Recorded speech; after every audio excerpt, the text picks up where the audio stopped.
Imagine waking up one morning in the year 1300. The sun has barely risen over the rooftops of a medieval English town. The star already alive. Hurries a long pole or then a long toll with a burning torch at its end.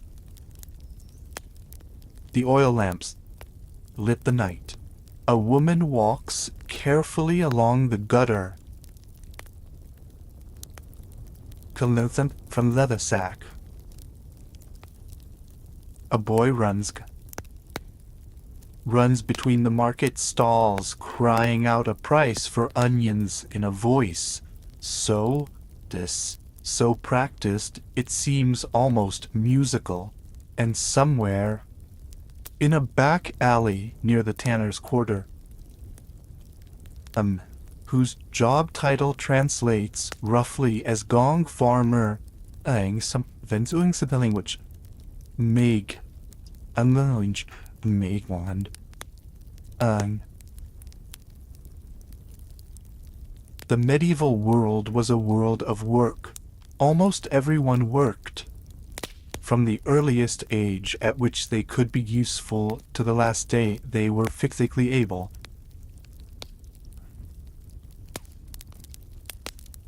The economy was not abstract. It was immediate, physical, and often deeply unpleasant. There were no machines to do the dirty work.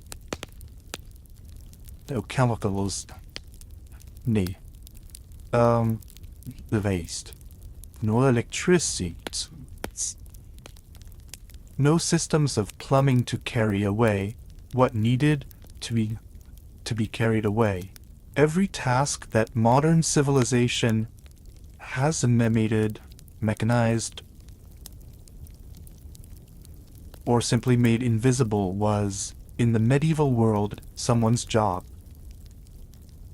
Someone's entire life. Some of these jobs were prestigious. Some were well paid.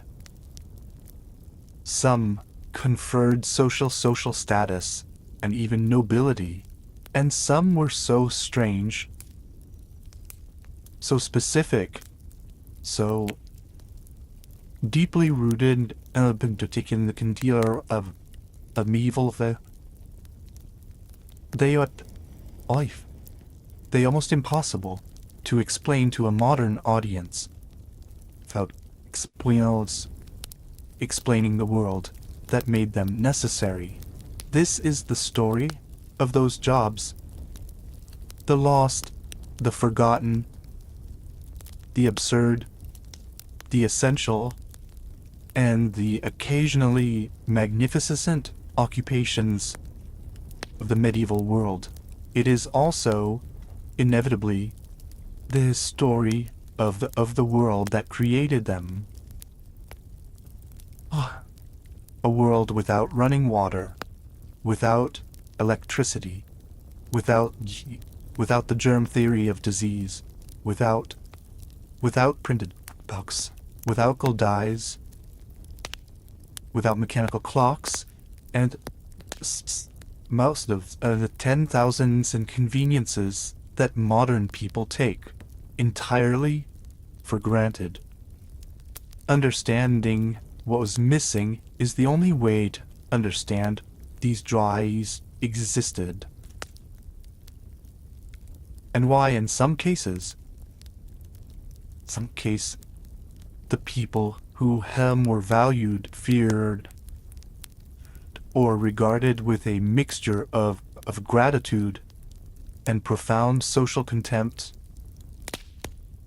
us begin at the bottom.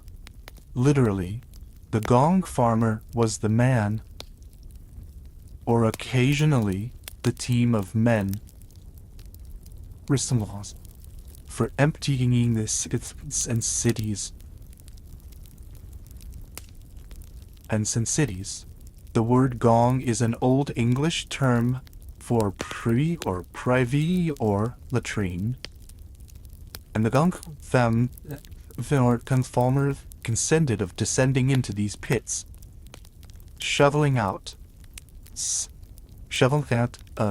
loading the material into barrels or carts, and transporting it out of the town to be used as fertilizer, agricultural land. This was not a job that anyone chose for its glamour.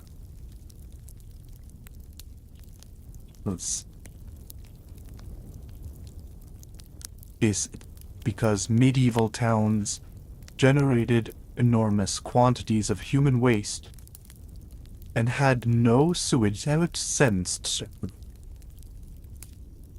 to deal with it. Medieval towns were far dirtier than most people imagine. Food sanitation. Sanitudes. Word sanitary. Medieval.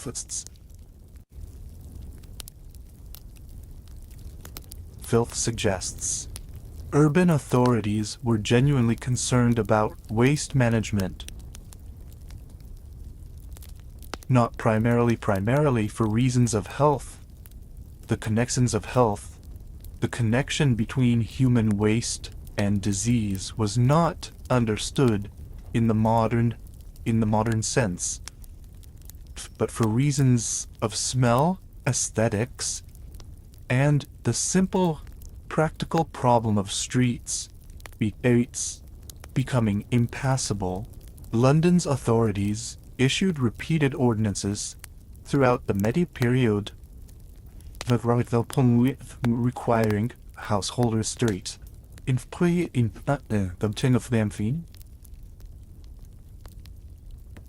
prohibiting the dumping of waste into the Thames at certain times and places, and regulating the activities of the dung carters.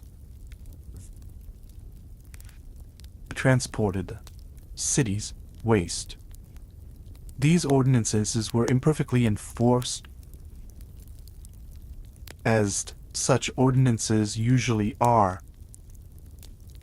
Their very existence tells us that medieval people were not indifferent to the problem. The gong farmer was subject to strict regulation. In London and other major English towns, gong farmers were required to work only at night. Between 9 in the evening and 5 in the morning, roughly, to minimize the disruption to the town's daily and life, and presumably to spare the town's daytime population and from the worst of the. They were paid surprisingly well off their work. The unpleasantness of the job commanded a premium. Records from medieval London show gong farmers earning wages significantly above those of unskilled agricultural laborers, and some gong farmers managed their own operations with teams of workers, wagons, and contracts with multiple clients.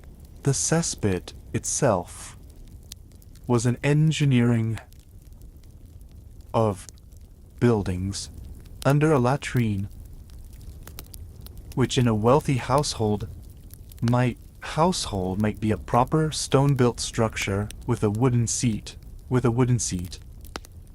and in a poor household might be little more with a was a pit lined with stone or brick, designed to collect the household over a period of more years,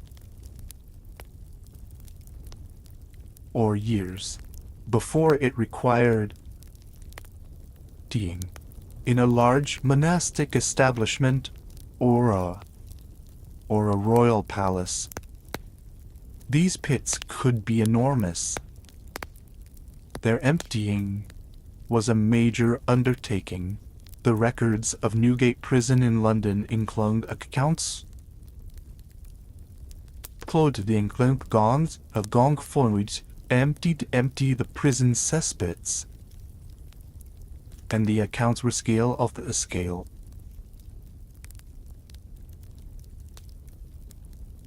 And its cost.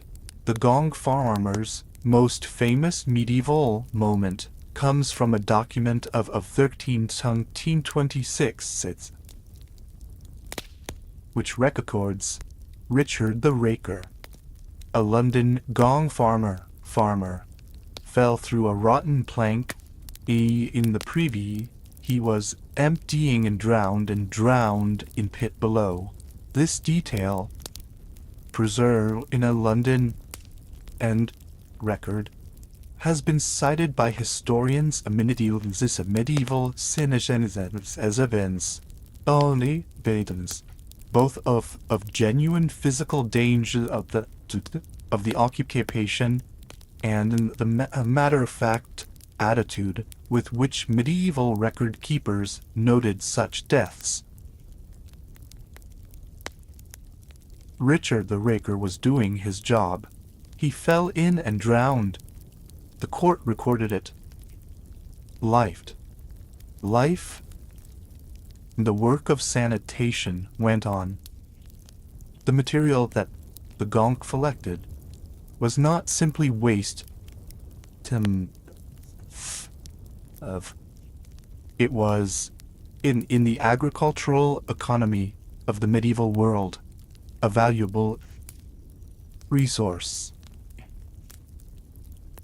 Night soil, as it was sometimes called, was a powerful fertilizer, and its application to agricultural fields was a recognized and important practice.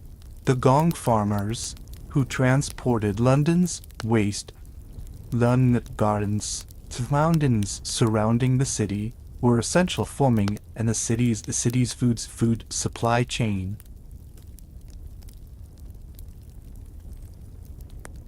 City's waste fed the fields that fed the city.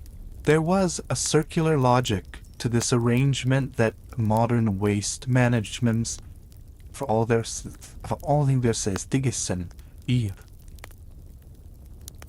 have only recently begun to rediscover.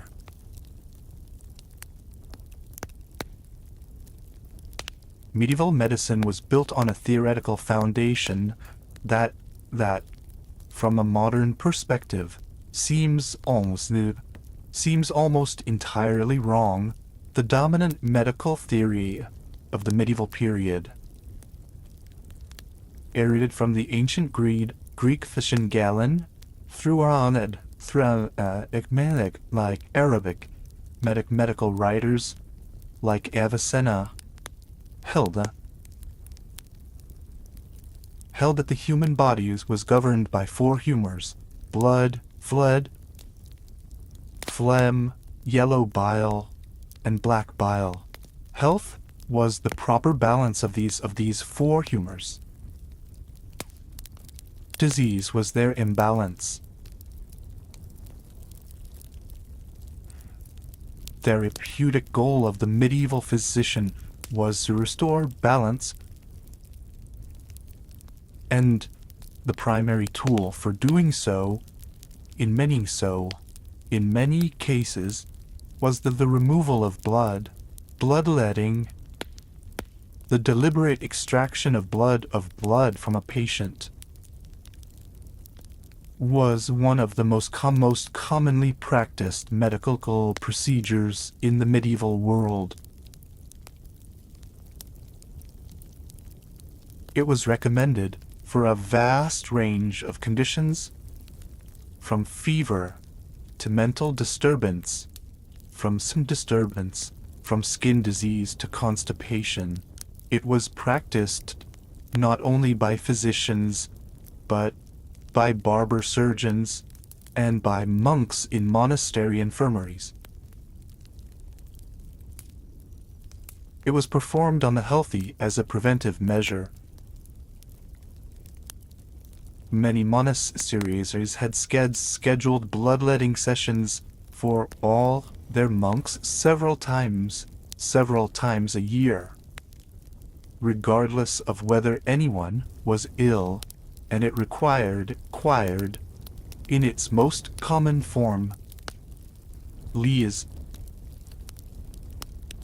the blood-sucking worms that attached themselves to the patient's skin and drew blood in a controlled and relatively painless manner. The leech collector was the person responsible for supplying the medical establishment with these essential creatures.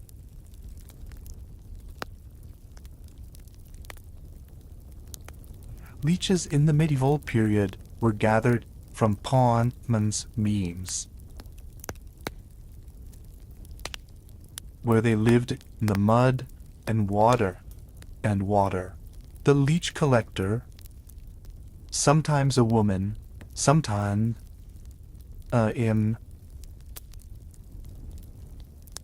often of social status, with specific of where leeches could be found, would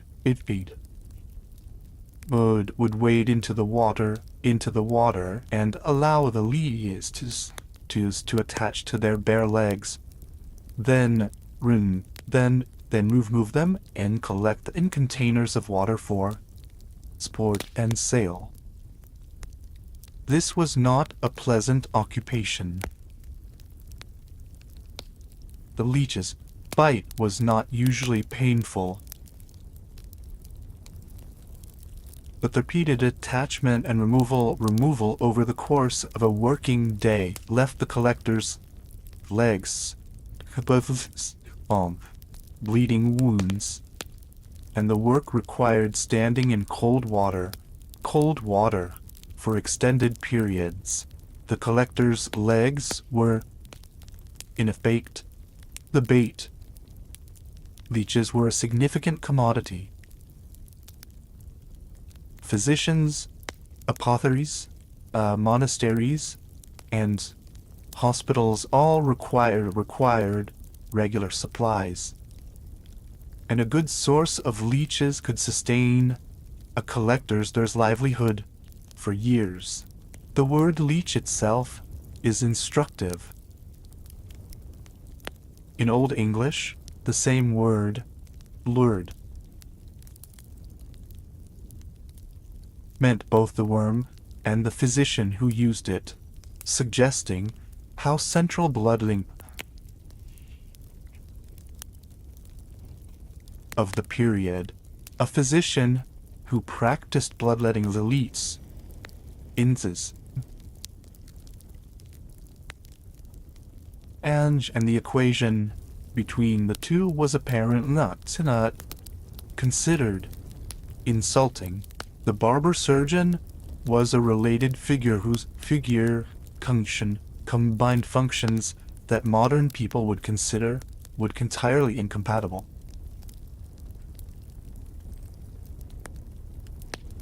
Cutting hair, shaving beards, pulling teeth, setting broken bones, amputating limbs and problems, and performing bloodletting.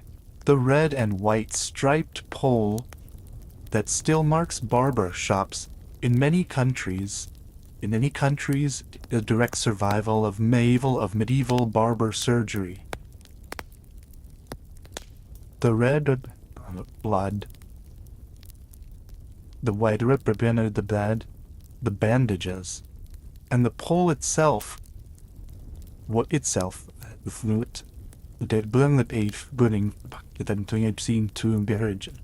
the veins too. The barber surgeon occupational position of the university-trained physician who considered manual work beneath his dignity. above that of the simple barber and their guild, the company of barber surgeons was one of the oldest professional organizations in English history, receiving its first royal charter. Man for Sutter, 462, the university-trained physician of the medieval period, was a very different figure from the barber surgeon. He had studied at a university, Paris, Bologna, Oxford, Montpellier, for many years, readings the texts of Galen, Hippocrates, and the others of the medical tradition in Latin. He diagnosed disease by examining the patient's urine, a practice called uroscopy, which involved inspecting the color, smell, and occasionally taste of the urine sample in a special glass metula called a metula, and by consulting the position of the planets, since astrological medicine held that the movements of celeste effects had on health. He prescribed dietary regimens, herbal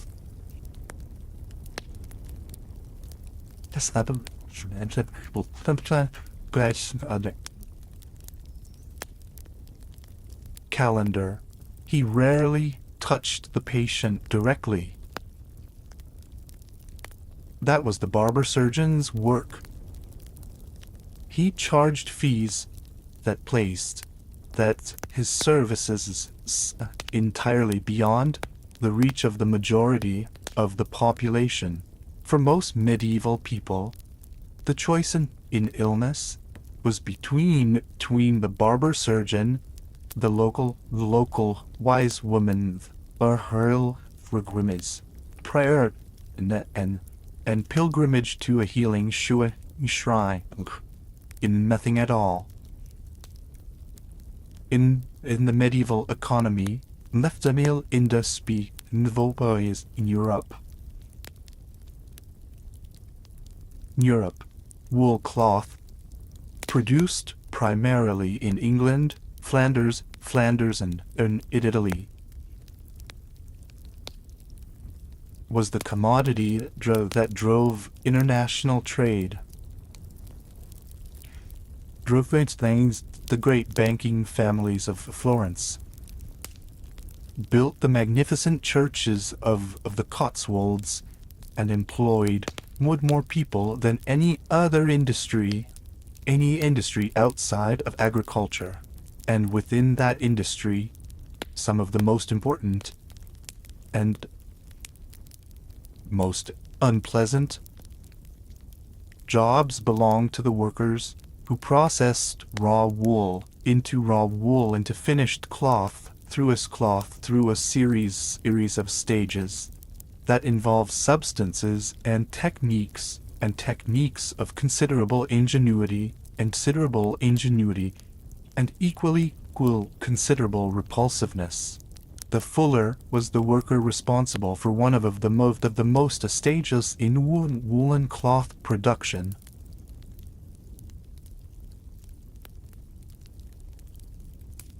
The process of fulling, in which newly woven was cleaned, shrunk, and thickened to give it dense, felt quality that made it durable and weatherproof.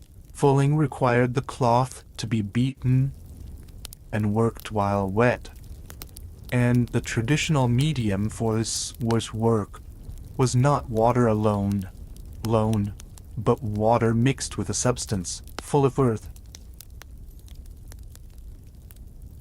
a type of absorbent clay, and most stale human urine. The ammonia in aged urine was effective cleaning agent that removed the lanolin and other grease substances in the wool fibers, and it had been used purpose since ancient times.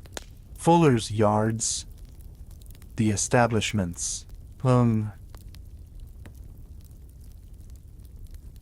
collected urine from the surrounding community, storing it in large vats where it was allowed to age and ferment.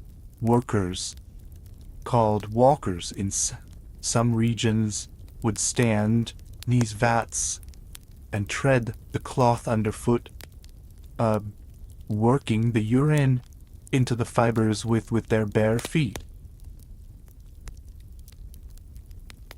The smell of a fuller's yard was, by all extraordinary.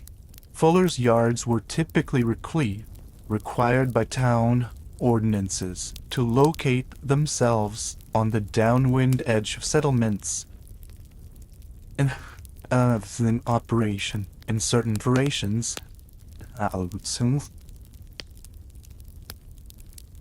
In the English Cotswolds, in Yorkshire, in the lowlands of Flanders. What was partly a matter of water power, since water mills could perform the beating more efficient than human feet, and partly a manageable distance from the tents.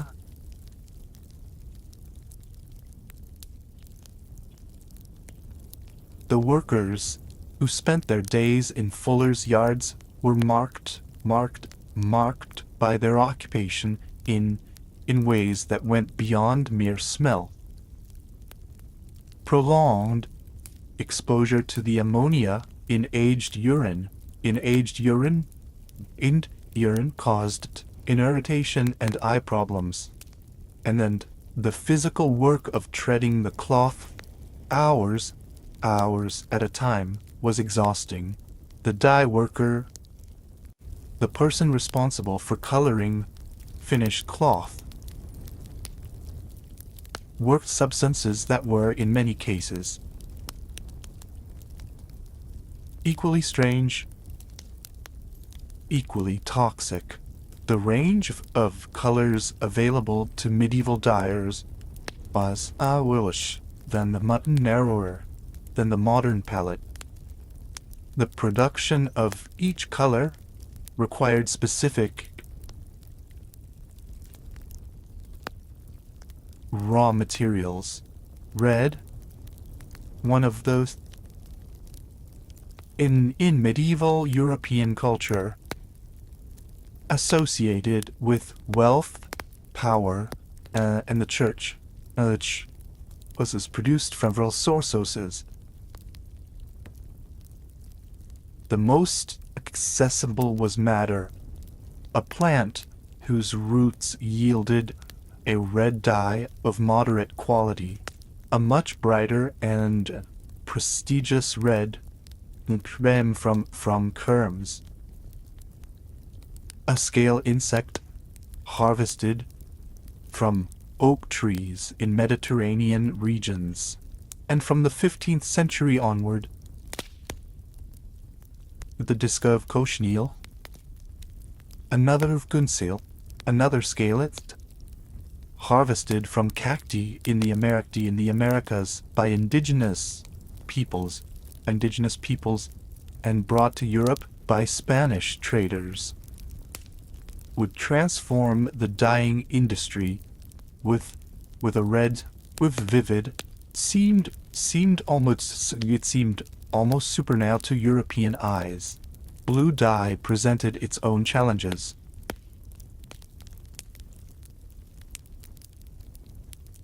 Primary source of blue dye in northern Europe was wood, a plant cultivated extensively in France, Germany, and England, whose leaves yielded a blue colorant through a fermentation process of considerable complexity and considerable smell.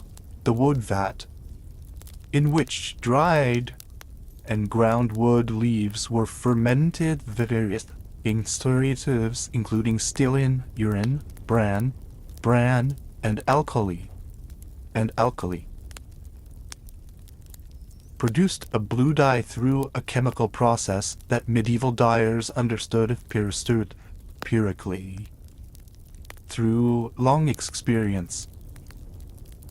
Without understanding the chemistry involved, the smell of a working wood vat was powerful enough that wood processing, like within the outskirts of towns, black dye,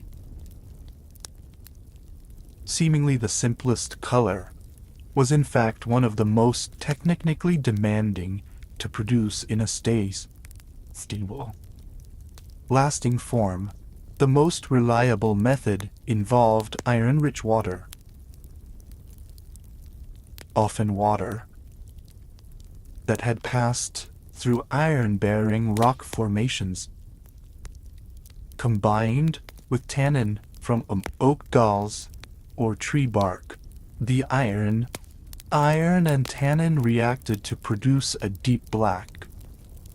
The iron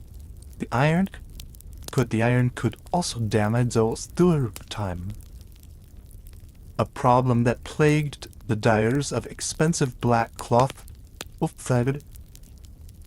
throughout the medieval period. The fashion for black clothing among the wealthy elite of the 14th and 15th centuries,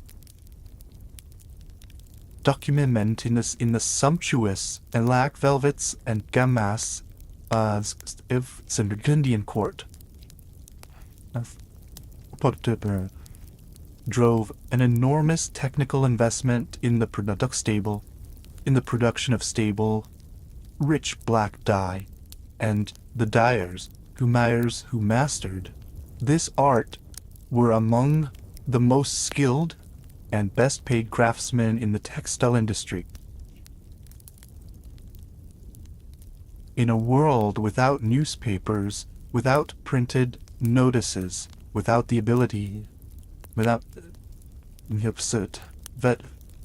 a literate public could read, because the majority of the public was not literate. The communication of public information required human voices. The town crier, one of the most important municipal employees of the medieval period, the man whose job it was to walk through the streets, ring a bell, shout the traditional words oyez, oyers, oyez, oyez, oyez, a corruption of the French word for here.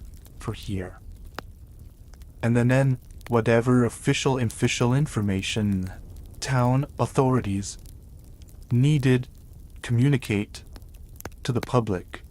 The town crier announced market days.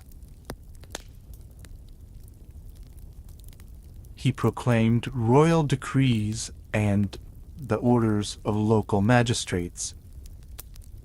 He announced prices of bread and ale, officially regulated commodities in medieval England under the assize of bread and ale, which set prices on the current cost of grain. He announced executions so that the public could attend them.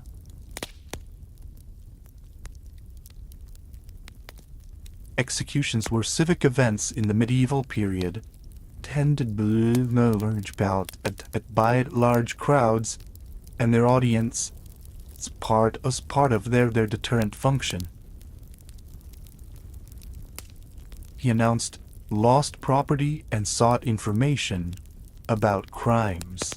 He was, in the fullest sense, the public information town. The qualifications for a town crier were straightforward but specific.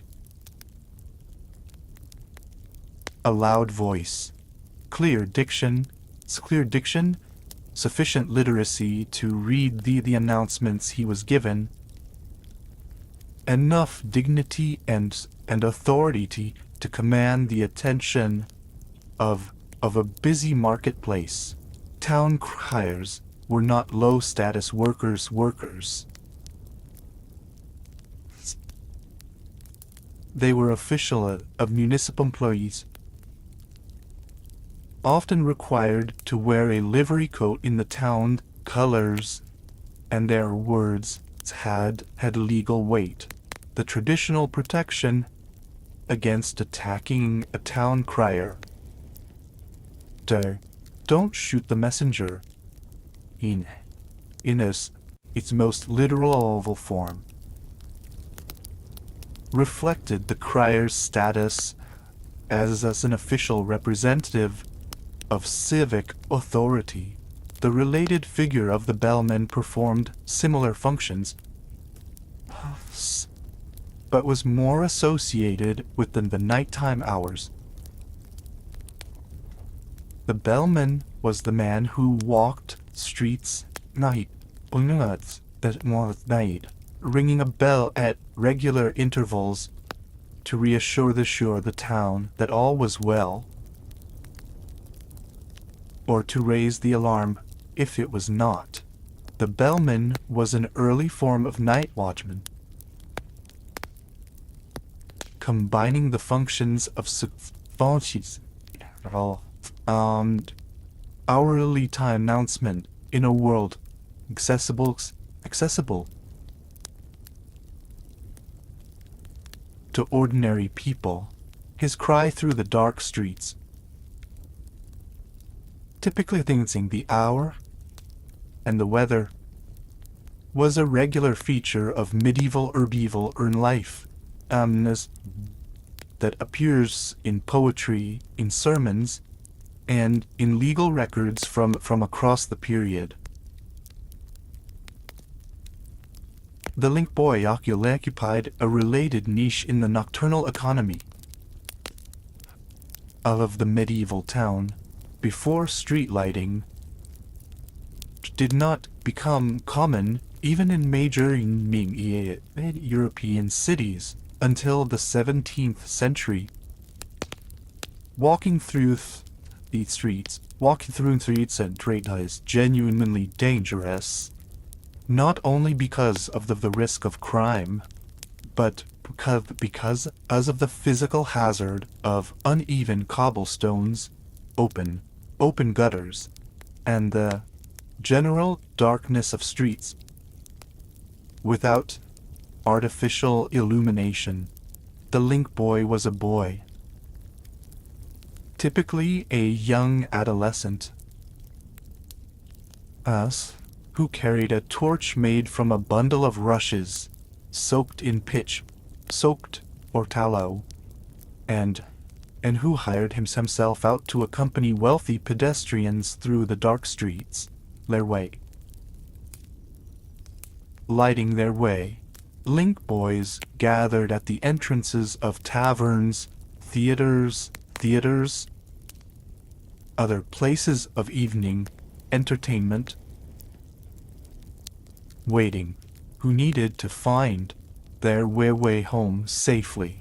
The link in Link Boy referred to the torch itself. A link was a pitch-soaked torch, and the occupation was common enough in medieval and English cities to become a standard figure of urban life. The waits were another set of pub musicians whose occupation has almost entirely disappeared from modern consciousness, distance. Despite its importance in the medieval urban world, the Waits were an official band of musicians by a town to perform various civic functions, to play fifth ceremonies and banquets, to patrol the streets at night, playing music to announce the time and signal that all was well, and to perform at public celebrations. The word originally referred to a pivot-like instrument, a sham, that the watchman played, and then was transferred to the players themselves. Medieval towns took considerable pride in the quality of their waits, and the musicians of the civic band be well paid and highly regarded. The tradition of civic musicians performing at streets, which survives in the English wassailing Kales Herald singing, has its roots in the medieval practice of the Waits performing their rounds during the Christmas season. If the leech collector and the barber surgeon represent the everyday face of medieval medicine, the present and most terrifying manifestation.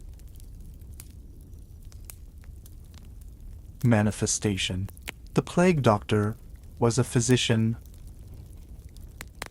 sometimes a trained physician, sometimes a man with only basic medical knowledge, hired by a town or city to treat the victims of bubonic plague. During one of the great epidemic outbreaks that periodically devastated medieval Europe, the Black Death of 1347 to 251 to 1351, which killed roughly a third to a half of Europe's entire population. It's only the most devastating of these epidemics. The plague returned roughly every regeneration for over a century, and each required towns to organize medical responses to a disease whose cause they not understand, for which they had no effective treatment. The iconic image of the plague doctor, the long dark robe, the wide-brimmed hat, and above all the beaked mask with glass eyes, and the long curved beak filled with aromatic herbs and spices, is familiar to anyone who has encountered it, but it requires some historical clarification. This costume has become a symbol of the medieval period in popular culture, was in fact developed in the 17th century from association with physician Charles de Lorme, who designed it for use during plague epidemics, in the 1610s. The medieval plague doctors of the 14th and 15th centuries did not wear this specific perfume,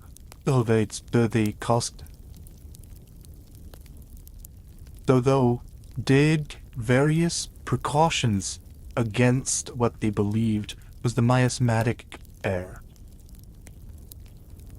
The corrupted, foul-smelling atmosphere that they believed caused the plague.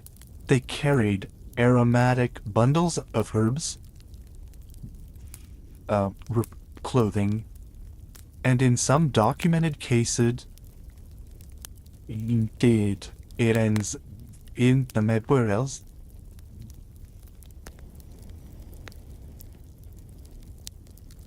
The theory behind the miasma approach was not simply ignorant superstition. The observation that plague seemed to spread along trade routes, to concentrate in crowded and dirty urban areas, and to be associated with unpleasant smells was entirely accurate, even if the causal mechanism, the Yersinia pestis pestis bacterium transmitted primarily by flea bites, was unknown. The miasma theory provided a rational framework for the observed effects. Ventilation,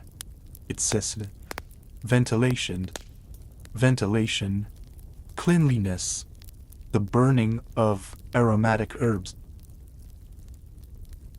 were not entirely without effect on the diseases. Even if their mechanism was misunderstood, the quarantine measures introduced in Italian ports during the plague years, requiring ships to anchor offshore for 30 or 40 days before their air crews and cargo could land, were among the most effective public health interventions of the medieval period. They worked on anyone understood germ theory, but because they prevented the infected rats that carried the disease.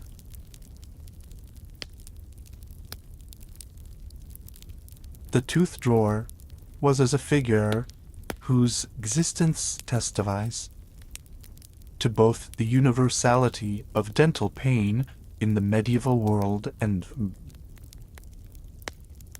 the absence of any effective treatment for the underlying causes of that pain.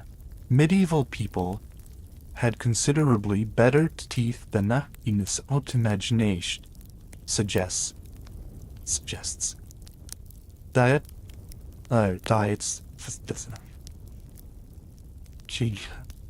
which is the primary driver of dental decay, and the coarse, fibrous food they ate actually provided some cleaning of the teeth. Nevertheless, dental disease was common. Dental pain was frequent complaint, and the only available treatment that was extraction. The tooth drawer was not a trained dentist in any modern sense. He was typically an itinerant tradesman who set up a stall in a market or at a fair and offered to pull teeth for a small fee. His equipment consisted of a pair of dental forceps, pincers designed and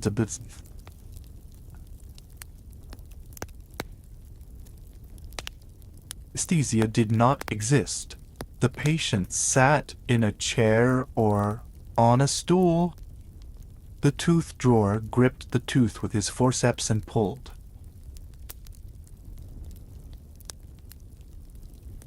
If the tooth came out cleanly, all was relatively well. If it broke, leaving the root behind in the jaw, a common and potentially dangerous complication, the situation became considerably more be complicated and the patient considerably more miserable. The tooth technique was typically refined by practice rather than any formal training.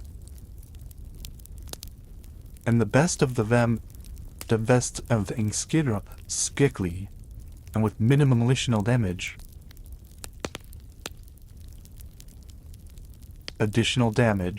The worst of them were simply strong men with forceps, and no sensitivity to their patient's suffering.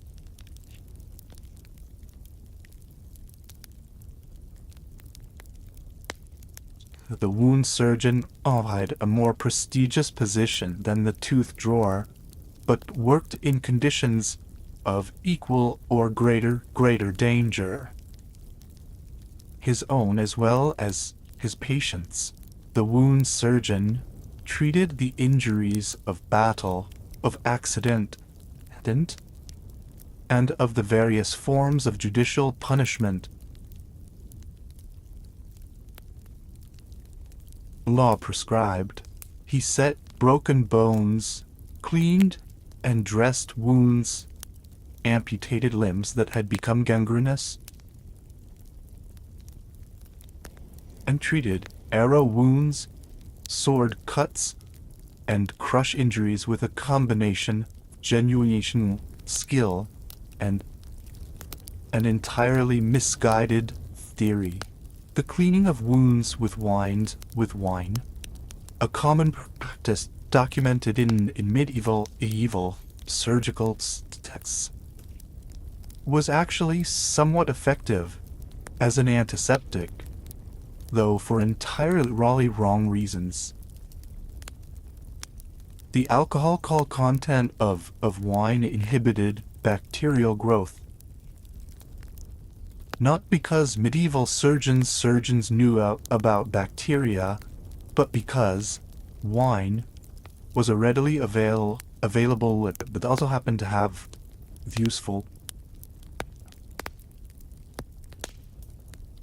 The wound surgeon who learned from experience who cleaned wounds were less likely to become what was practiced.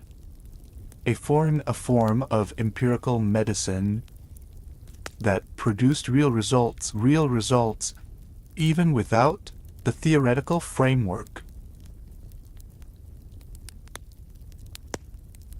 Not all lost medieval occupations were pleasant.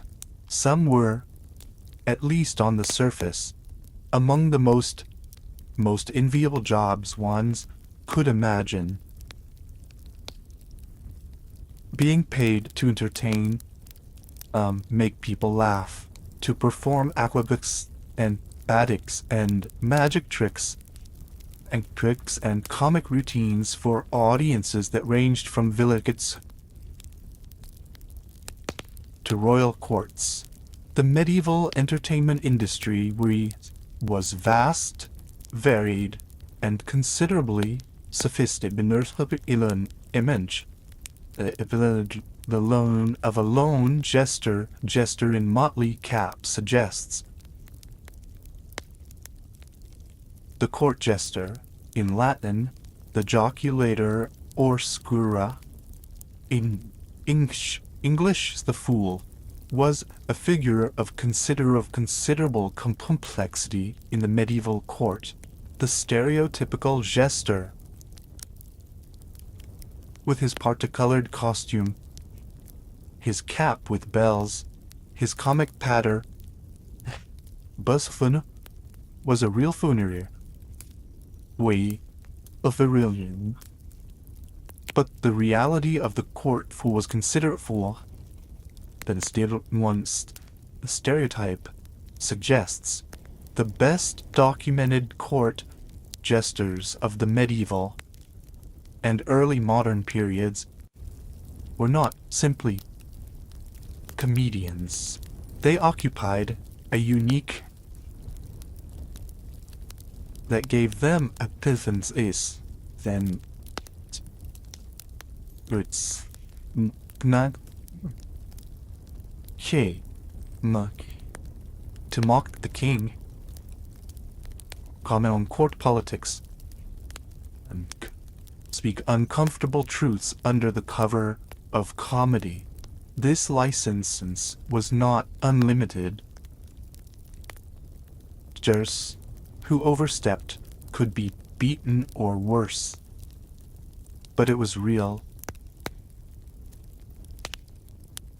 And the social function of the function as a safety valve for truths that polite discourse could not accommodate was recognized and valued. Some gestures were genuinely witty intellectuals who used their position to exercise real influence. The Elizabethan fool, Will Somers, jester to Henry Theatery. By contemporary accounts, a man of genuine comic intelligence, who enjoyed the king's real affection, and who used his access to Henry to plead cases and send the king's notoriously volatile temperament. Other jesters were primarily physical comedians. Contortionists, slapstick performers, whose appeal was to the eye rather than the ear, and some were what would today be called differently abled individuals. People with intellectual disabilities. People with unusual physical characteristics who kept at court partly for entertainment and partly as curiosities. The history of the court fool is inseparable from the history of the exploitation of vulnerable people and the comedy of the medieval court often had a cruelty to it that modern audiences find uncomfortable. The minstrel was a more mobile figure.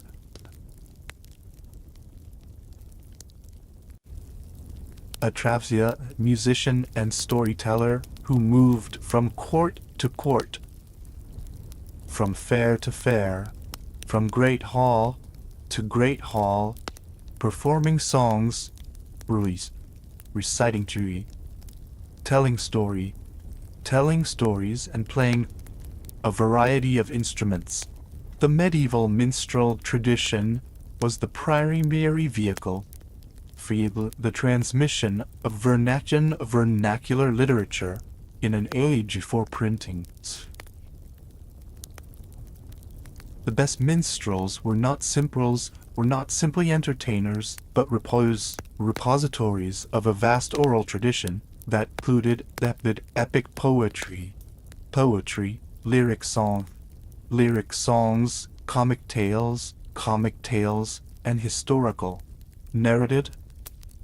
A skilled minstrel was welcome at any court, and the greatest of them, the troubadours and trouvères of southern and northern France, the minnesingers of Germany, the bards of Wales and Ireland, achieved social status and literary prestige that transcended their status as hired entertainers. The acrobat, the juggler, and the fire eater, i.e., the medieval spectrum with their physical skills. These performers, often lumped together under the Latin term oculatores, from which both jocular and juggler derive, were fixtures of medieval fairs and markets, performing feats of balance, coordination, coordination, and physical daring for crowds of paying spectators. Medieval illustrations preserve images of performers balancing on spoked poles, walking on their hands, flicking towards, swallowing swords, and performing with trained animals. Bears, monkeys, dogs, that drew large crowds and significant income. These performers were socially marginal figures, claimed by tried authorities along with prostitutes as whose people's whose occupation put their souls at risk. But they were also universally popular and entirely indispensable to the social life of the medieval world. The master of revels was a more elevated figure. An official court appointment in the households of great nobles and kings, whose responsibilities is to organize and supervise the entertainments of the court throughout the year, but especially during great festive seasons of Christmas and Carnival. The master of revels commissioned dramatic performances, organized pageants and tournaments, hired dancers and dancers, designed the allied disguisings and masquerades that were a feature of aristocratic festivity, and managed a considerable putting on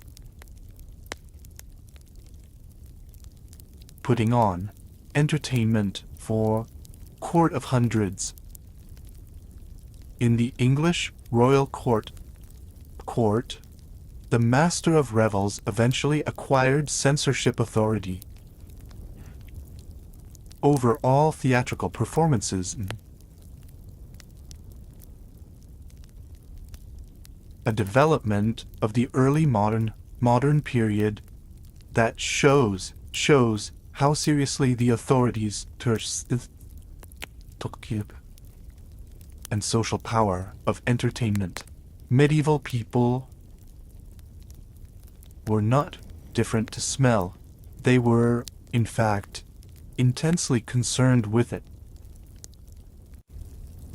Because was dominant medical theory of the period held that bad smells caused disease, and because the practical reality of life without modern sanitation meant that managing smell was a constant and significant challenge. The result was a range of occupations dedicated entirely to the aromatic management of the medieval environment.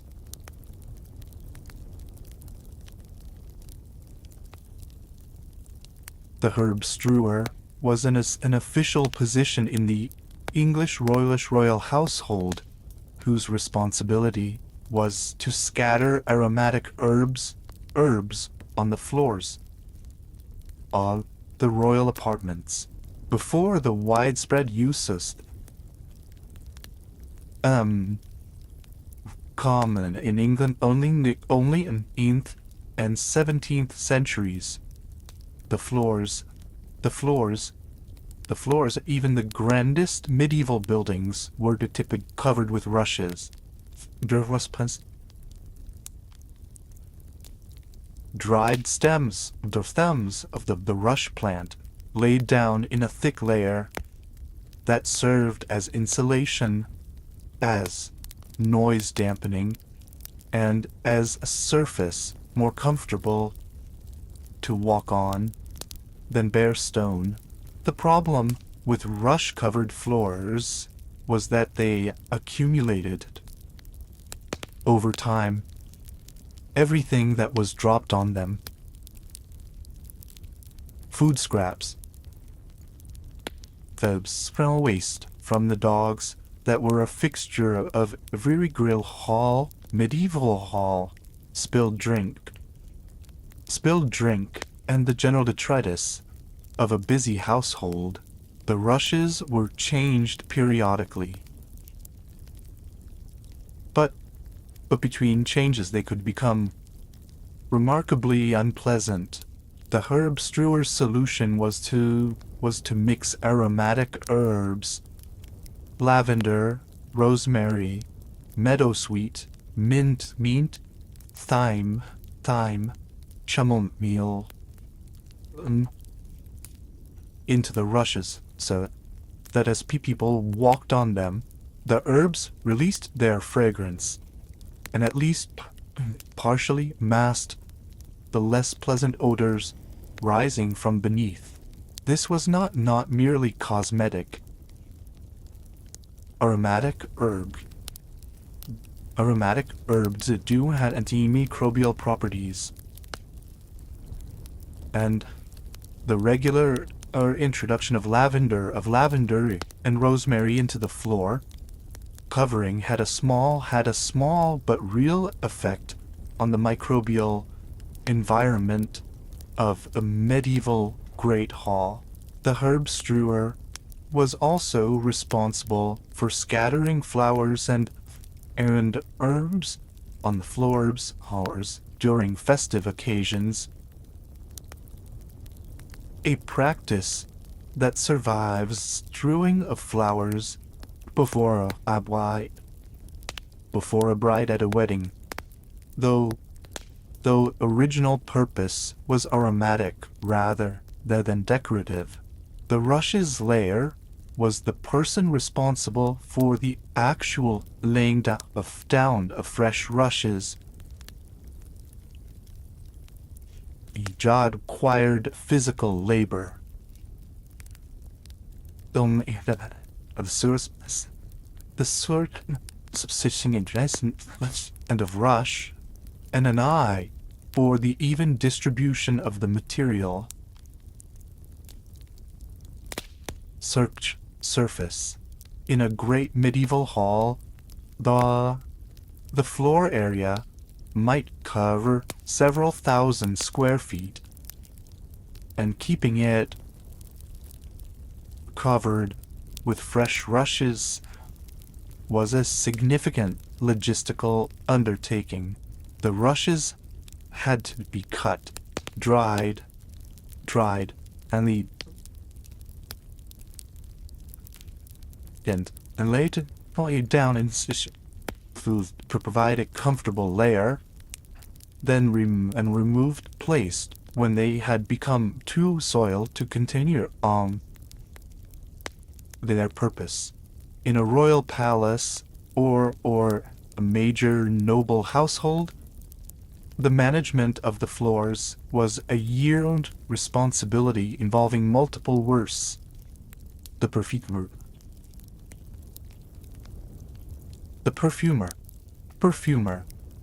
or maker of pomanders,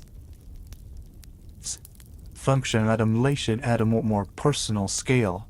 The pomander was a small ball or container, typically made in wealthy households and of simpler materials,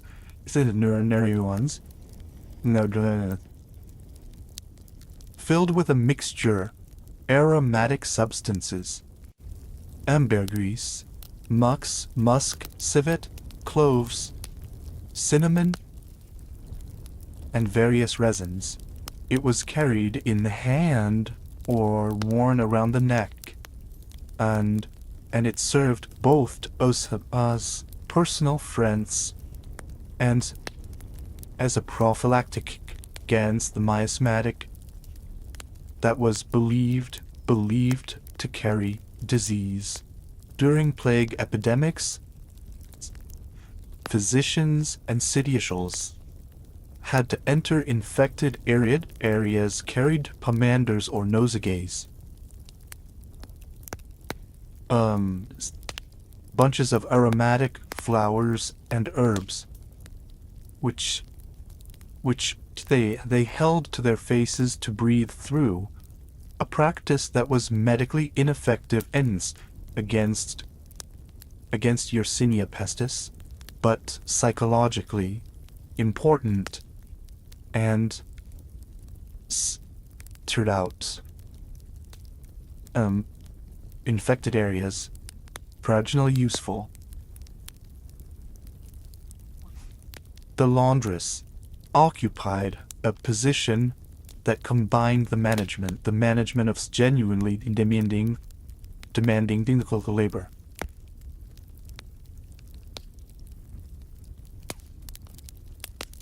Washing clothes in the medieval period was an exhausting and time-consuming process.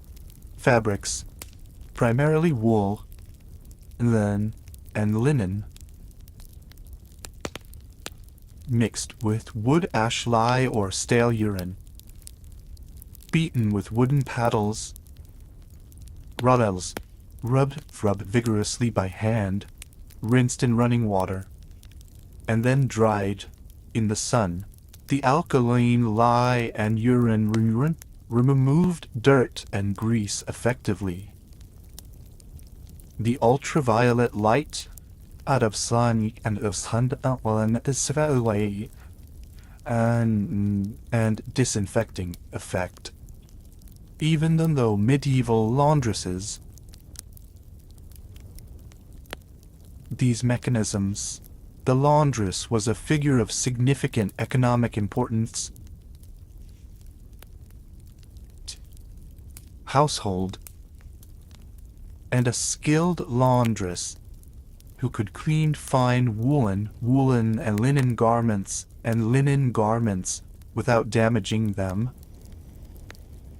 and who could achieve the brilliant white linens that were a symbol of status and cleanliness in the medieval world, commanded significant wages, and enjoyed genuine professional. Clean water was the most fundamental necessity.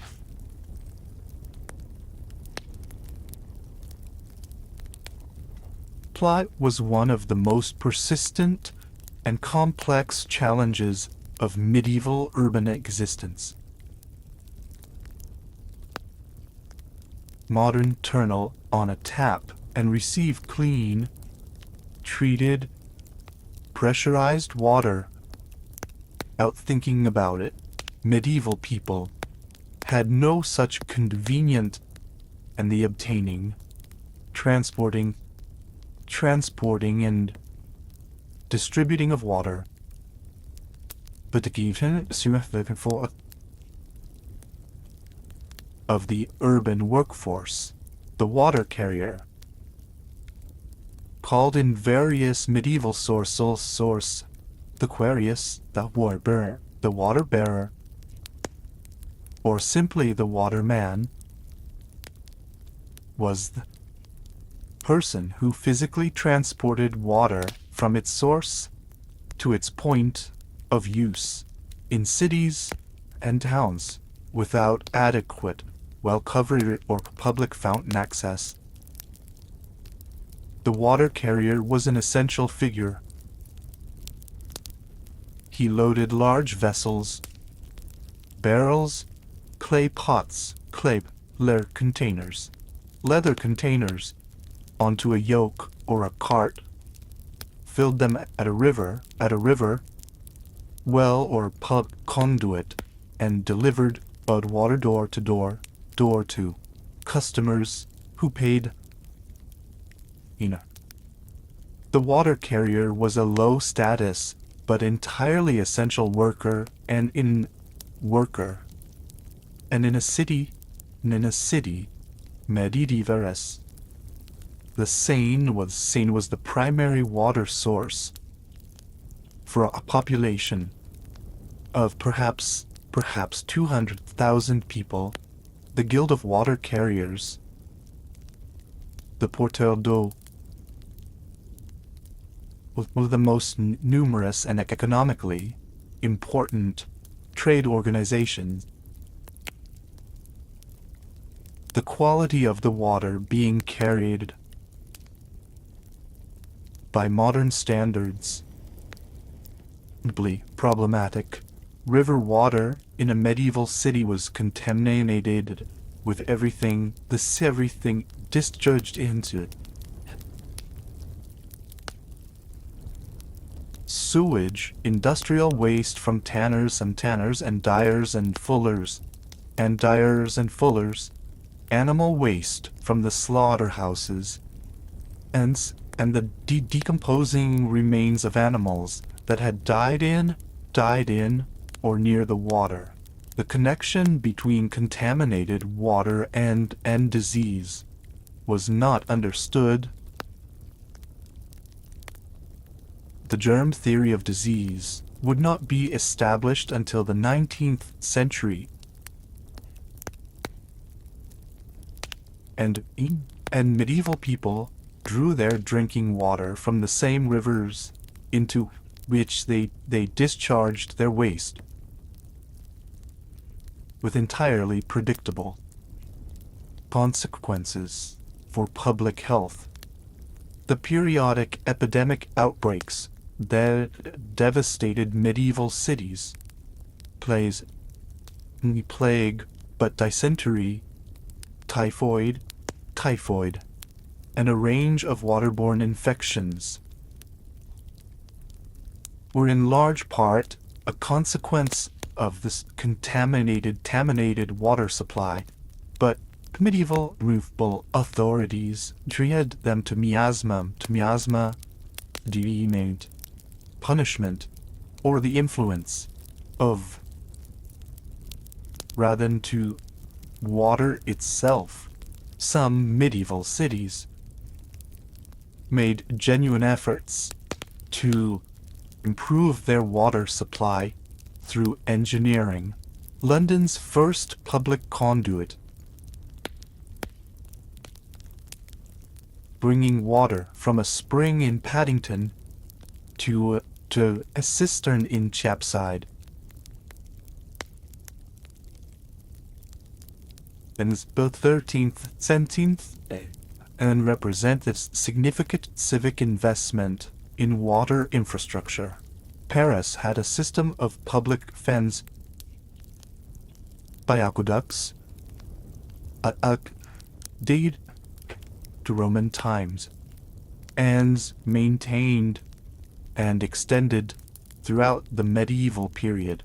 Monasteries, which were among the most sophisticated engineering organizations of the medieval period,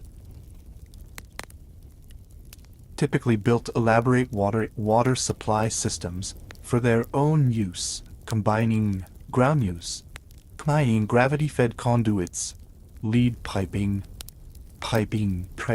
basins, and carefully designed drainage systems that would not have embarrassed the conduit warden. Was the official responsible for painting these water systems,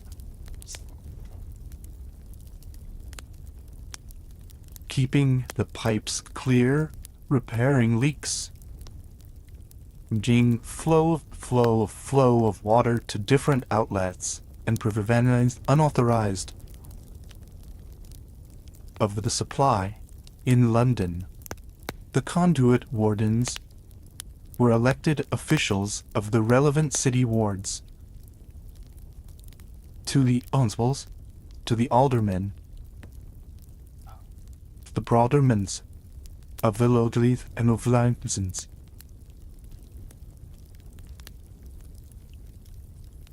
and politically sensitive, unauthorized tapping of the conduit pipes, drilling holes in the lead pipes to take water without paying the associated fees, was a persistent problem, and conduit ones had the authority to investigate and punish offenders. The lead pipes themselves were a health hazard of which no one was aware. The chronic poisoning that resulted from drinking water that had passed through lead pipes, completely invisible to medieval observers, but was a real and significant contribution to the health problems of the medieval urban.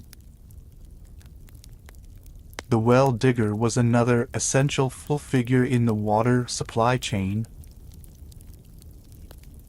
and whose expertise in locating underground water sources, masonry line shafts, and managing the engineering challenges of deep excavation in unstable ground was genuinely not easily replicated. A badly dug well could collapse, contaminating the water supply.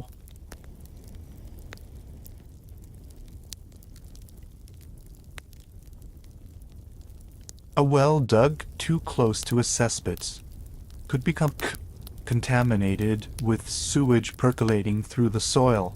The well digger's knowledge of how to avoid accumulated through experience and transmitted through apprenticeship. The form of engineering knowledge of real impotence. It served. In the medieval world, the horse was what the internal combustion engine is today.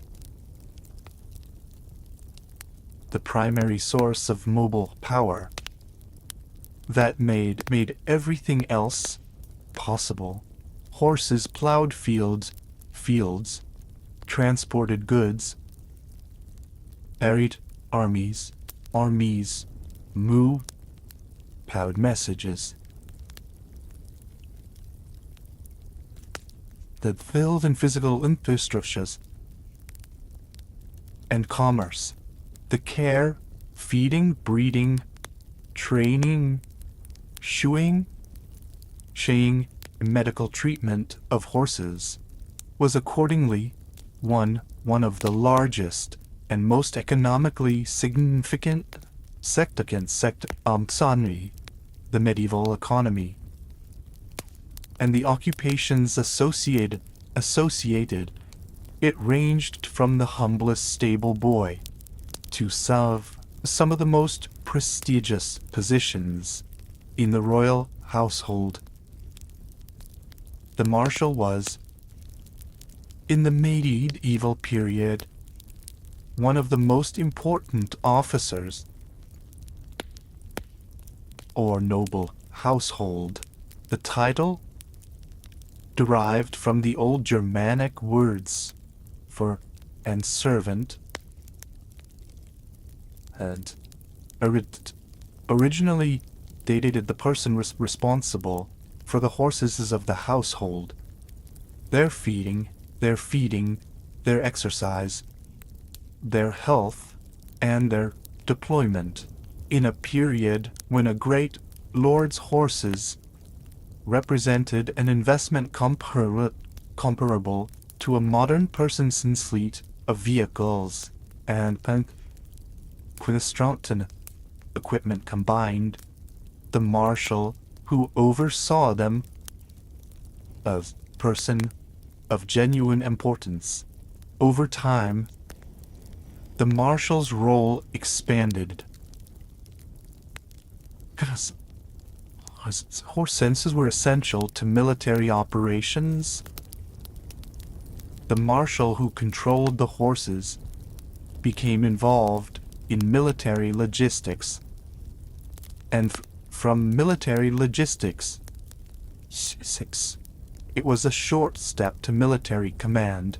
By the high medieval period of France and the Marshal of England, among the highest military officers kingdoms, and the word marshal had entirely lost its equine connotations.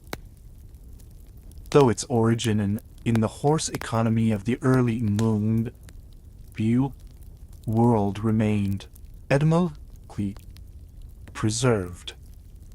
The farrier, the craftsman who shod horses, occupied a more modest, equally essential position in the horse economy. The shoeing of horses is a practice that seems simple, but is in fact a sophisticated, requiring of equine anatomy, analogy, and the biomechanics of the horse's movement.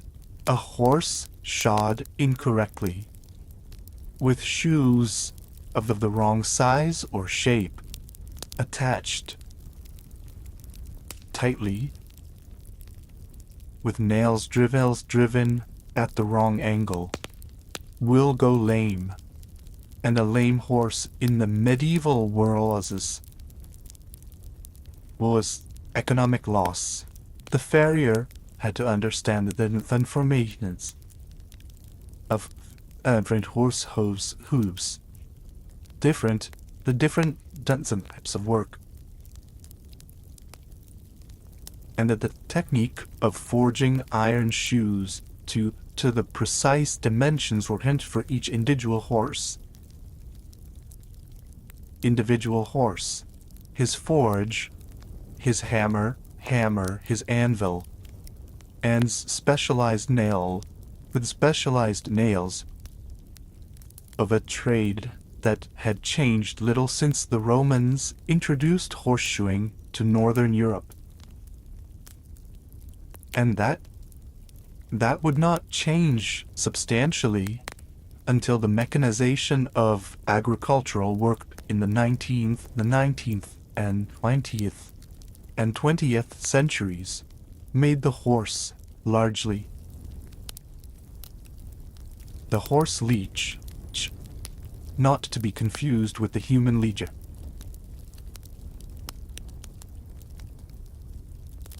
was the veterinary specialist who treated sick, injured horses in a world where veterinary science had not yet been established as a formal discipline. The horse leech was a practitioner of empirical animal medicine, a craftsman whose knowledge of horse anatomy, horse disease, and horse injury was derived from observation and experience rather than from formal study. Horse leeches treated lameness, respiratory disease, digestive disorders, wounds, and infections using a combination of remedies that ranged from the genuinely effective wound cleaning, with wine, the setting of broken bones, the lancing of abscesses, to the incesses, the useless, including various magical and astrological practices that formed part of the intellectual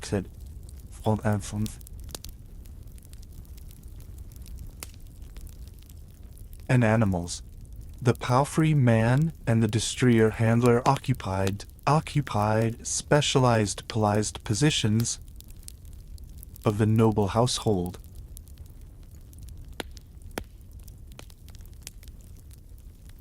The palfrey was a type of riding horse specifically horse with a smooth, ambling gait that was easy to sit for long hours of travel. The destrier was the great warhorse, a large, powerful animal trained for combat, capable of carrying an armored battered and of performing the specific maneuvers required of a cavalry horse. In medieval warfare, the training of a destrier was a long, expensive, and specialized process. Handlers who performed this training were skilled professionals whose expertise was easily found or cheaply hired.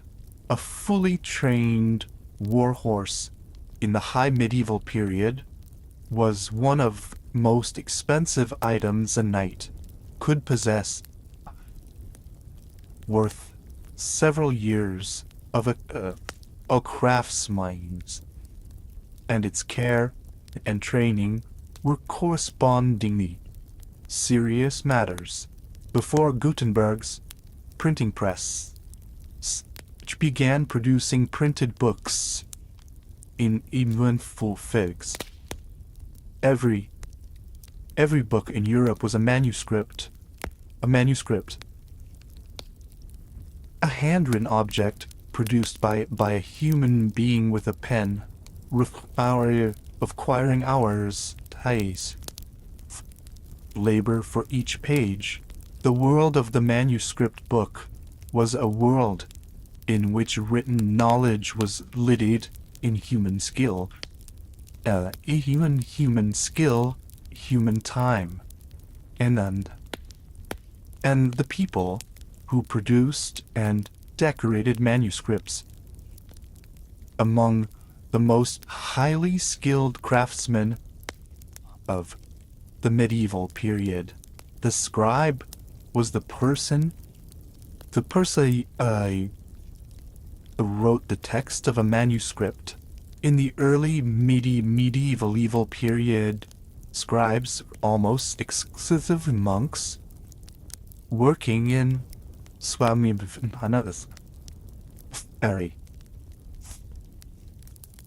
a specially designated room for writing work, designed for good light and maintained in warmth sufficient to keep the scribe's hands flexible enough to write. Monastic scribes copied religious texts, the Bible, the Church Fathers' books, as an act of devotion.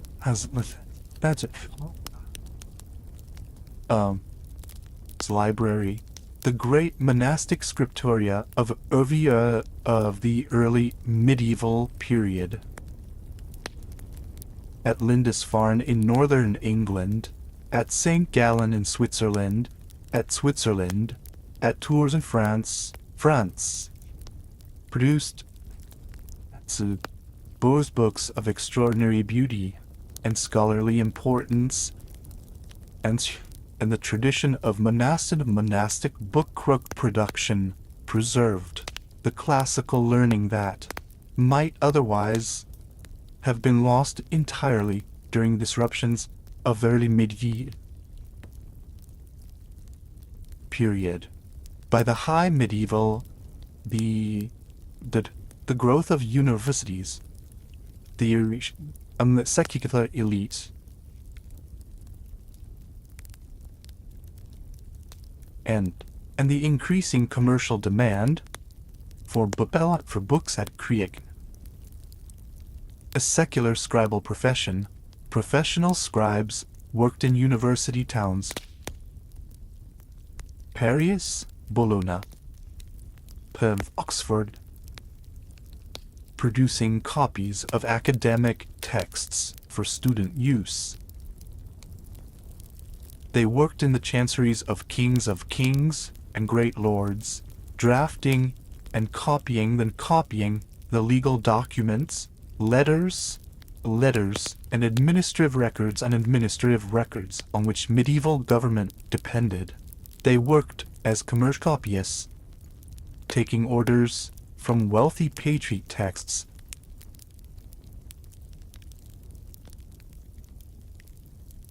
chronicles, devotional works, and producing them for payment. A skilled commercial scribe could make a comfortable living in a university town. And the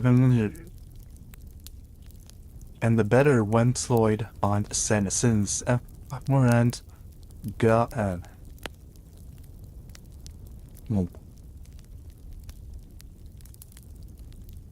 smoke production businesses.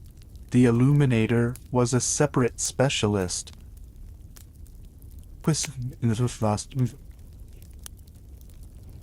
whose work was to decorate the manuscript with illustrations, decorative borders, and the elaborate enlarged letters, initial letters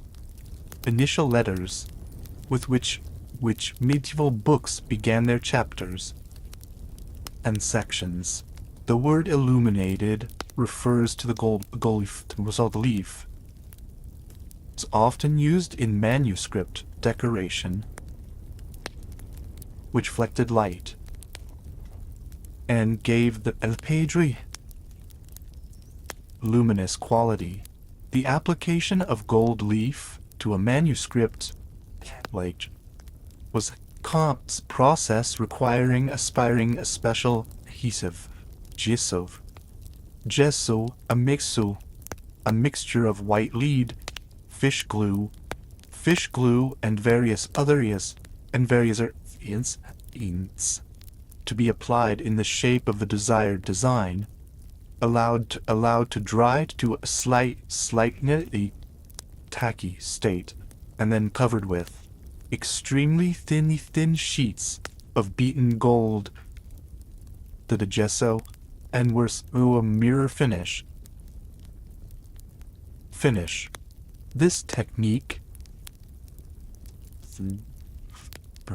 over practice, produced the brilliant gold decorations that are one of the most immediate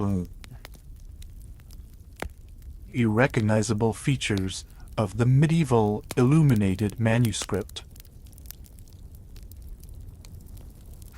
The parchment maker was the craftsman that produced the writing material on which the scribe worked before paper became widely available in Europe.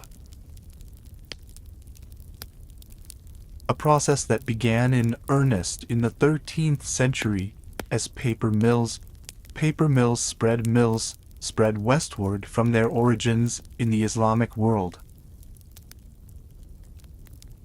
Books were written on parchment, a material made from the treated skin of sheep, goats, or calves. The making of parchment was a lengthy intense. The animal skin was soaked in a lime solution to loosen the hair, then stretched and taped repeatedly with a curved blade as it dried, to remove remaining hair, flesh, and fat, and achieve the thin, smooth,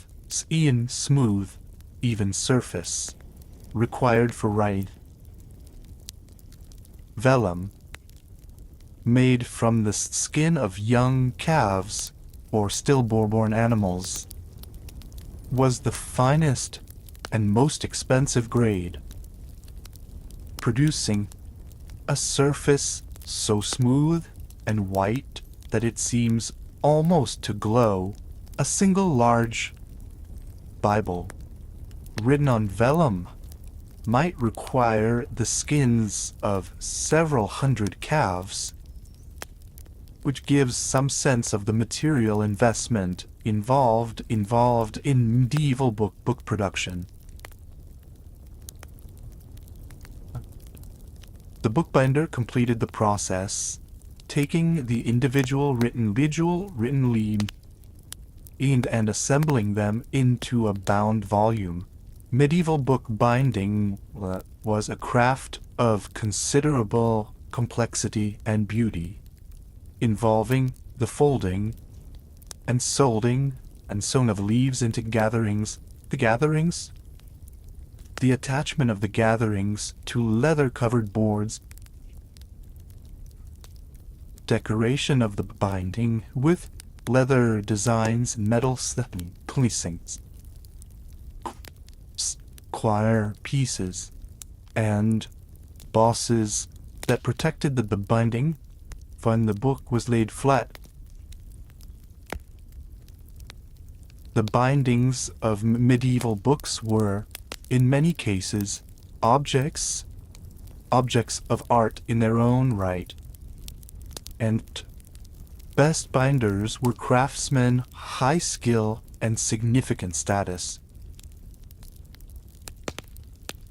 In medieval world, poison was not merely a literary device or a fantasy of popular imagination. It was a genuine, widely feared, and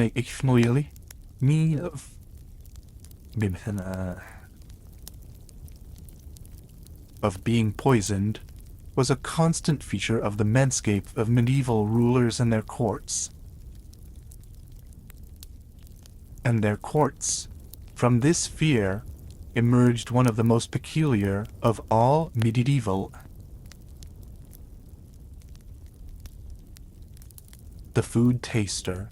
The food taster, person it was to eat of everything tended, for the ruler consumed it.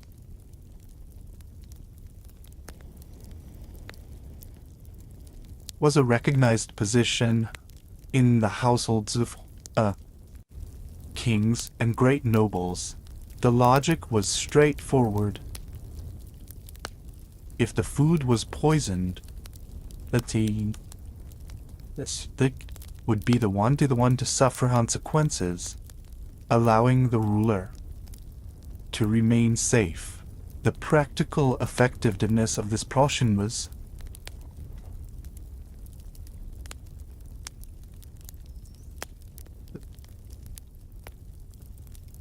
fast-acting poisons that produced obvious quickly to them, to the ruler from eating.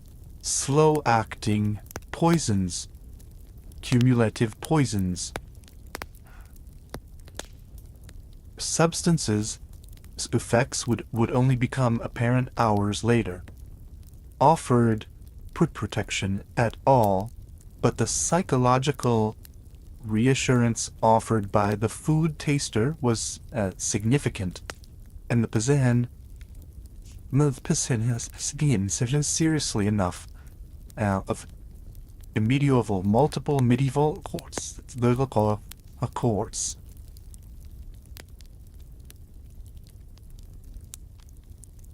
The position of food taster was not always as dangerous as sound. In practice, the tasting of food was combined with other ceremonial.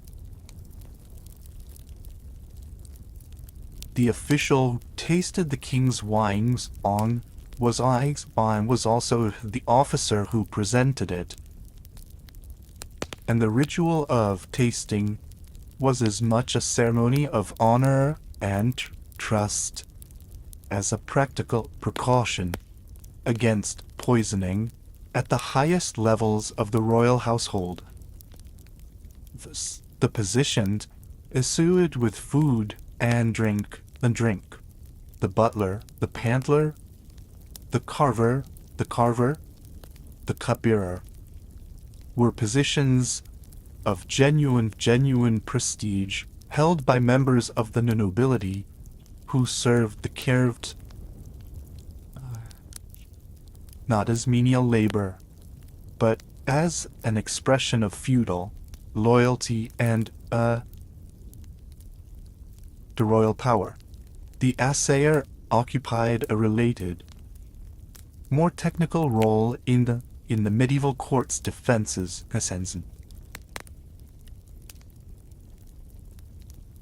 The assayer was the specialist responsible for testing food and poisoning various substances.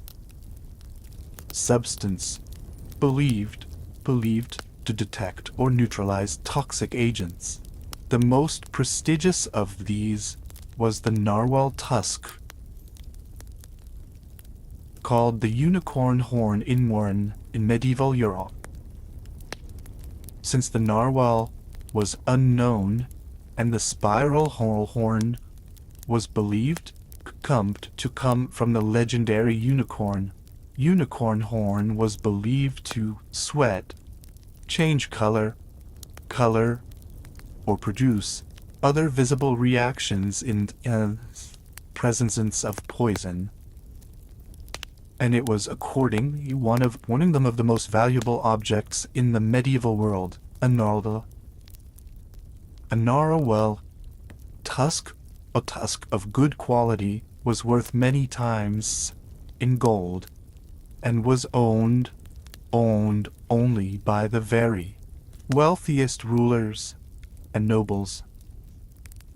The belief in unicorn horns' poison-detecting properties was entirely without scientific, but it was sincere, and the trade in narwhal tusks was significant commercial enterprise sustained entirely this belief. Other substances used poison testing at bizarre stones. Masses digestive system of goats and other animals believed to have general antidote properties, and various kinds precious and semi-precious stones, each believed by medieval lapidary tradition to have specific protective. The trade in these imposed antidotes was enormous. Their effectiveness was zero. The fear sustained the trade was sufficiently real and sufficiently well-founded. There were genuine poisonings in the political history of medieval Europe. To ensure that the assayer and his collection of magical protective substance were going to be beating. The cupbearer, the officer responsible for the ruler's wine, combined doesn't function with a broader ceremonial role that made it one of the most sought after positions in any great medieval household. To serve the king's cup, to stand right and the being means this fertile world once.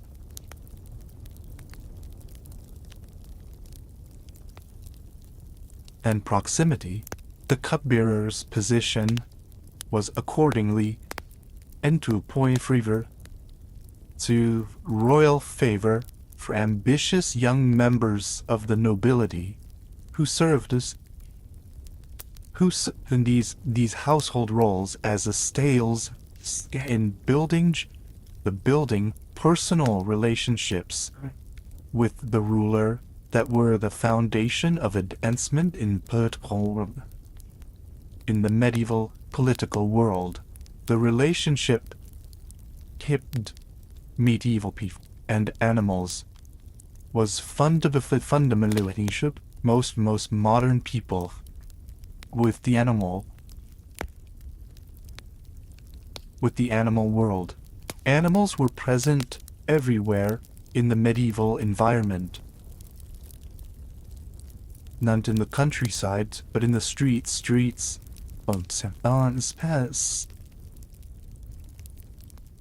Not just as pets or as livestock, but as workers, as dangers, as sources of material, and objects of fascination and symbolic significance. And managing the animal population of the medieval world.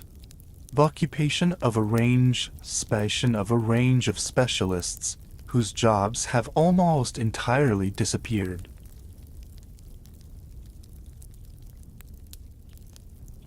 The rat catcher was one of the most essential figures in the medieval urban economy. Even though his work was never glamorous and rarely well rewarded, rats, specifically the black rat, Ratus, recognized Western in the early medieval period, were a pervasive presence in medieval towns and cities, living in the walls, floors, and roofs of buildings, raiding granaries and food stores, gnawing through rope and leather, serving, no one knew it, as the principal reservoir, the bubonic plague bacterium. The rat catcher used a variety of methods, traps of various designs, terrier dogs donged to hunt rats, ferrets driven through wall cavities, flush rats out, poisons including arsenic compounds derived from mineral sources, and them is his own physical skill and local knowledge. A good rat catcher knew the characteristic runs and hiding places of the urban rat population with the intimacy of a specialist.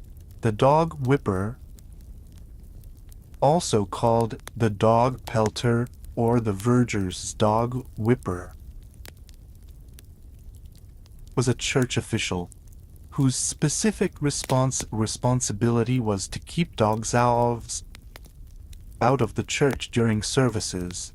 This sounds like an almost comically minor responsibility, but it was a genuine and necessary function in the medieval world.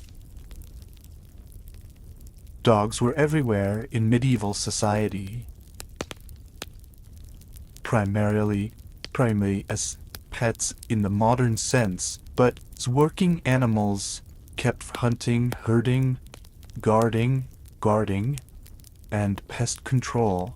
They were also extremely common as semi-feral urban scavengers, living on the margins of humans and feeding on waste. Medieval churches were public buildings that opened during services. Dogs that wandered in were a genuine disruption. They barked, fought, urinated, occasionally attacked members of the congregation. The dog whipper was typically armed with a long whip, and his job during services was to patrol the nave and choir, driving out any dogs that had entered and discouraging their return. The position was a paid appointment in English cathedral and parishes.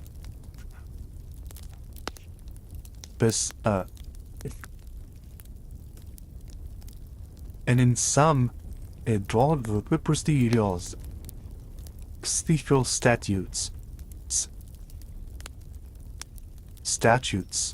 The bear ward was the keeper of the bears used in the popular medieval, or in an early modern entertainment of bear baiting.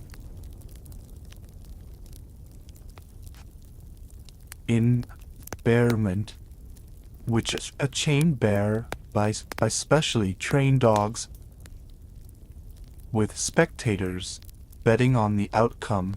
Bear baiting, enormously popular, and early modern England, patronized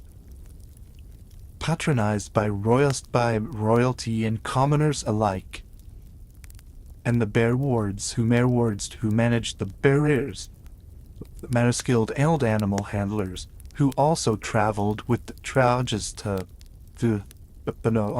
fairs and markets throughout the country.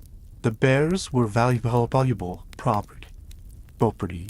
A trained baiting bear represented a significant financial investment.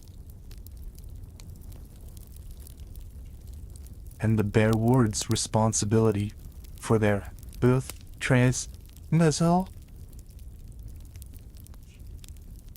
was a genuine professional skill. The practice of bear baiting was finally in England in 1835, ending an entertainment tradition that had lasted for centuries. The falconer occupied the opposite end of the social spectrum, and catcher and the bear ward. Falconry, the training and use of birds of prey for hunting, was the sport of kings and nobles in the medieval period. So intimately associated with aristocratic identity that the specific birds a person was allowed to fly were codified in law according to their social rank. The king flew a gerfalcon, an earl flew a peregrine, a yeoman flew a goshawk, a servant flew a kestrel. The falconer, who trained and managed these birds, is accordingly of genuine status,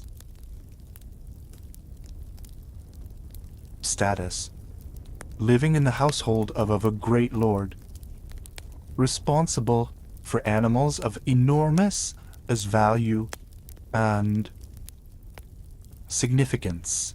The training of a hawk, the lengthy process of manning the bird, accustoming it to human presence, teaching it to hunt and to return to the fist, required patience, skill, and an understanding of avian psychology that could only be acquired through long experience. The best gunners, after specialists, and expertise and well rewarded. The relationship between medieval people and animals was fundamentally different from the relationship most modern people have with the animal world. Animals present everywhere in the medieval environment, not just the streets, but in the streets and buildings of the town, not just as pets, livestock, or as livestock, but as workers, as dangers, as sources of material, and as objects of fascination and symbolic significance. And managing the animal population of the medieval world was a search of specialists, jobs who's almost entirely disappeared.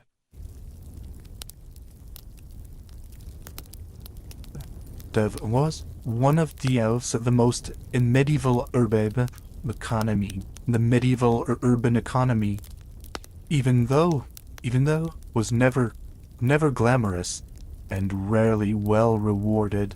Rats, specifically the black rat, Ratus ratsus, which colonized Western Europe in the early medieval period, were pervasive presence in medieval towns and cities, living in the walls, floors and roofs of buildings, raiding granaries and foods, gnawing through rope and leather, and serving as the principal reservoir of the plague bacterium. The rat catcher used a variety of methods, of various designs. Terrier dogs, trained to hunt rats, ferrets driven through wall cavities to flush rats out, poisons including arsenic compounds derived from mineral sources, and his own is skill and local knowledge. A good catcher could listen not of the relation with the intimacy of a specialist, the dog whipper, also called the dog pelter or the verger's dog whipper, was a church official whose specific responsibility was dogs out of the church during services. This sounds like an almost comically minor responsibility, but a genuine, necessary function in the medieval world. Were everywhere in medieval society, not primarily as pets in the modern sense, but as weapons kept for hunting, herding, guarding, and pest control. They were also extremely common as semi-feral urban eaters, living on the margins of human settlements and feeding on waste. Medieval churches, buildings that stood open during services, and then were when in disruption, they barked,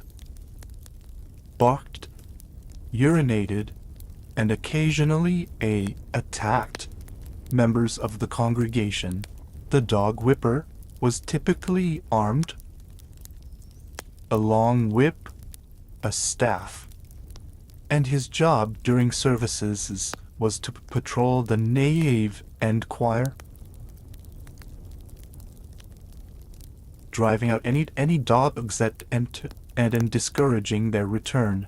The position was a paid appointment in English cathedral, in parish churches from the infantry and Incham, and in some cathedrals.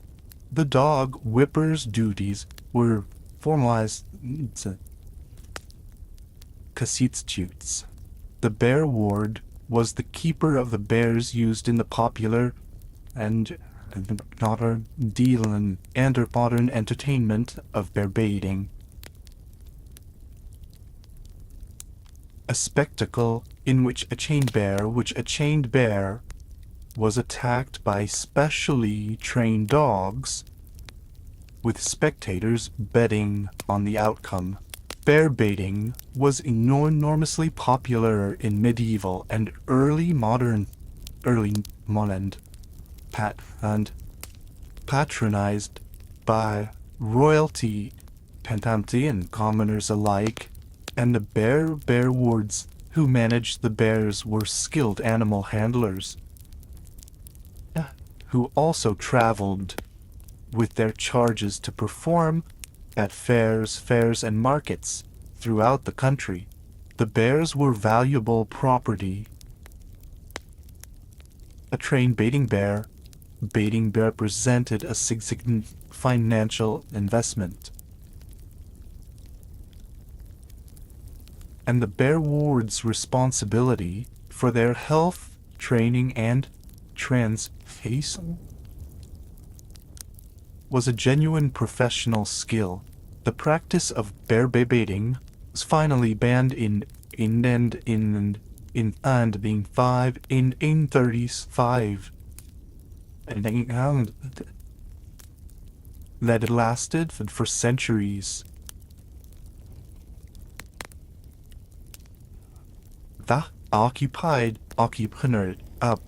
the opposite of the social spectrum from the rat catcher and the bear ward. Falconry, the training and use of birds of prey. The sport of kings and nobles in the medieval period.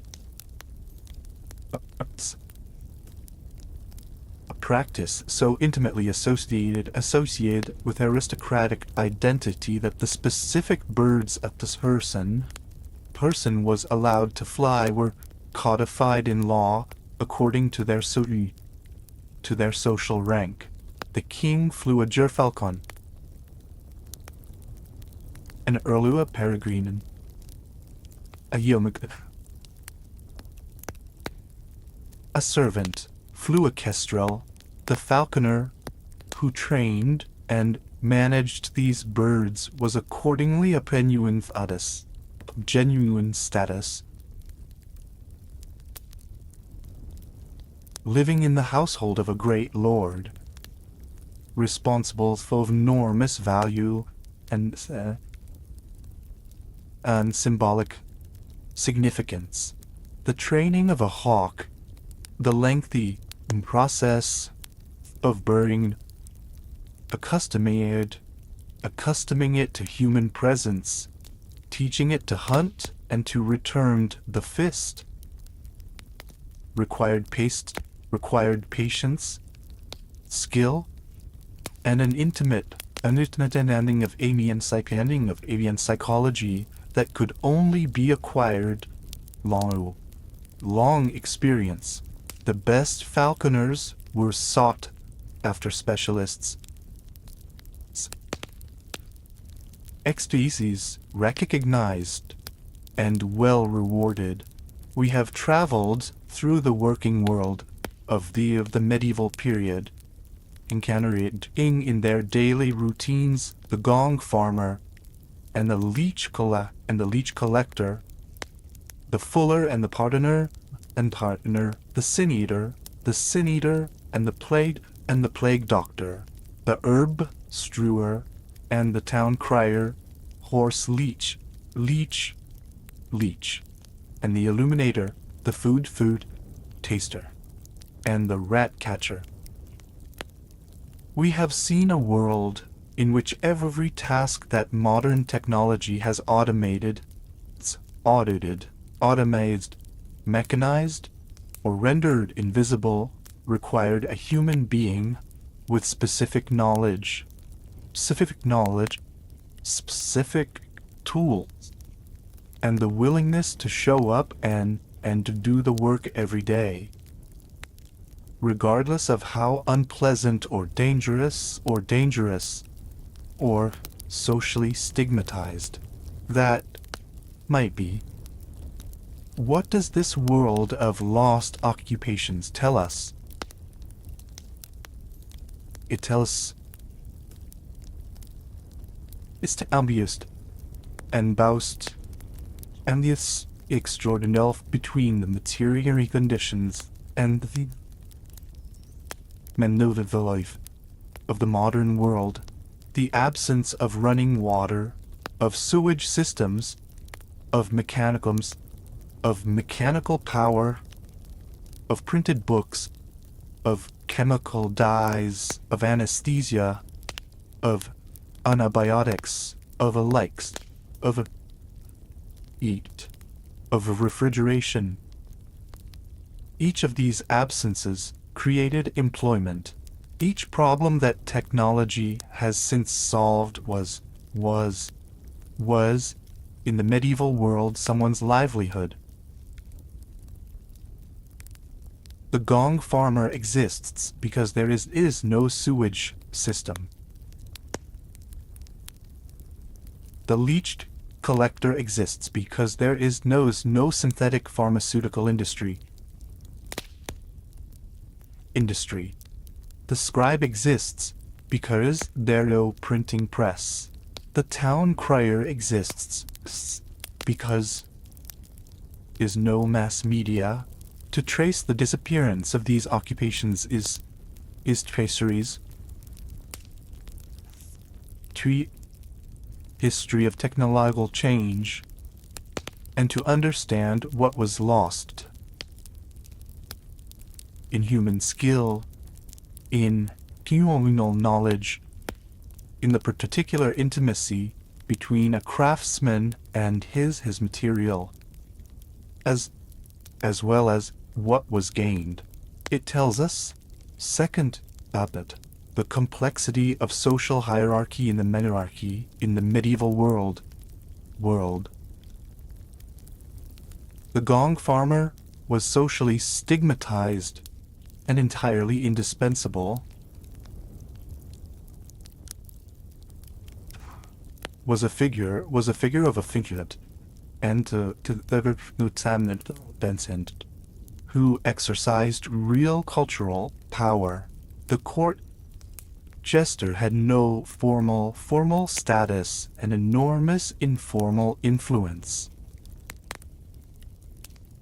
The farrier was a craftsman of modest social standing, whose expertise was essential to the functioning of the utilitarian and agricultural economy. Medieval society was not solely a rigid hierarchy of nobles, clergy, and commoners.